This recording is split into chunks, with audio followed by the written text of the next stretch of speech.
یہ وہ سارے کاغذات ہیں اور وہ ڈاکومنٹس ہیں جو کہ عدالت میں پیش ہوئے، جس میں آپ آمنہ ملک کی شناختی کارڈ کی کاپیز دیکھ رہے ہیں، اور وہ اس کے بعد وہ آرڈر کی کاپی ہے جس میں کہ ان کو ضمانت دے دی گئی ہے۔ اور اس طرح سے عظمیٰ کو پہلے مرحلے میں تو شکست نظر آتی ہے کہ انہوں نے جو کوشش کی تھی کہ ان کی ضمانت منظور نہ ہو، وہ 15 جون تک منظور ہو گئی ہے۔ تمام documents AR Khan T V پر آپ اس وقت ملاحظہ کر رہے ہیں، جس میں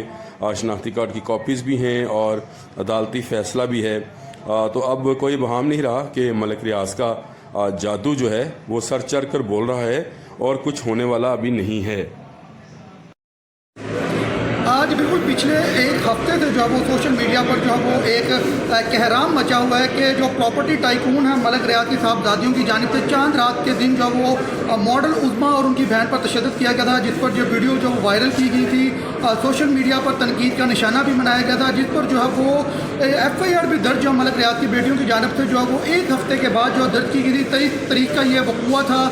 اور 28 جو ہے وہ مئی کو جو ہے وہ FIR لانچ کی گئی تھی، اور 3 روز کے بعد جو ہے وہ آج جو ہے ملک ریاض کی جو صاحبزادی ہیں، جن میں آمنہ ملک ہے، پشمینہ ملک ہے اور امبر ملک ہے، انہوں نے اپنی قبل از گرفتاری کی جو ضمانت ہے وہ کروا لیا ہے۔ سیشن کورٹ نے جو ہے وہ ان کو 15 جون تک گرفتار کرنے سے روک دیا ہے۔ ان کے خلاف جو FIR درج کی گئی تھی، اور یہ بھی کہا جا رہا تھا کہ باتیں بھی گردش کر رہی تھی کہ ملک ریاض نے سیاسی اثر و رسوخ استعمال کرتے ہوئے عظمیٰ ملک پہ جو دباؤ ڈالا، جس پر جو صلح کے لیے 20 کروڑ روپے کی آفر کروائی گئی تھی، جن میں گورنر سندھ کا نام بھی سامنے آ رہا تھا، راحت فتح علی خان کا نام سامنے آ رہا تھا کہ انہوں نے جو یہ ڈیل کروائی تھی۔ تاہم یہ ساری باتیں جو ہیں وہ بے بنیاد ثابت ہو رہی ہیں۔ یہ بھی کہا جا رہا تھا کہ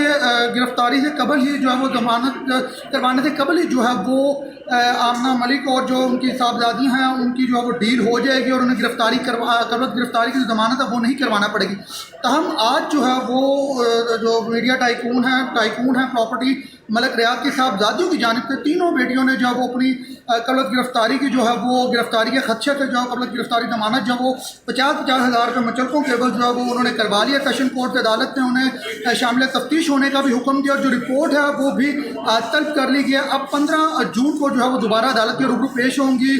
پولیس کی جانب سے جو ہے وہ ان تینوں کو جو ہے وہ 15 جون تک گرفتار جو وہ نہیں کیا جائے گا۔ 15 جون کے بعد جو ہے وہ دوبارہ عدالت میں پیش ہوں گی، اور عدالت پولیس کی جانب سے ڈیفینس تھانے کی جانب سے جو رپورٹ ہے وہ بھی عدالت میں جو وہ جمع کروائی جائے گی، کیا شامل تفتیش میں وہ ہوئی ہیں اور ان کا کیا بیان انہوں نے اپنا جو ہے وہ پولیس کے روبرو تفتیشی افسر کے روبرو پیش ہو کر انہوں نے اپنا جو بیان ریکارڈ کیا، مکمل رپورٹ جو ہے وہ 15 جون تک عدالت میں جمع کروائی جائے گی۔ جی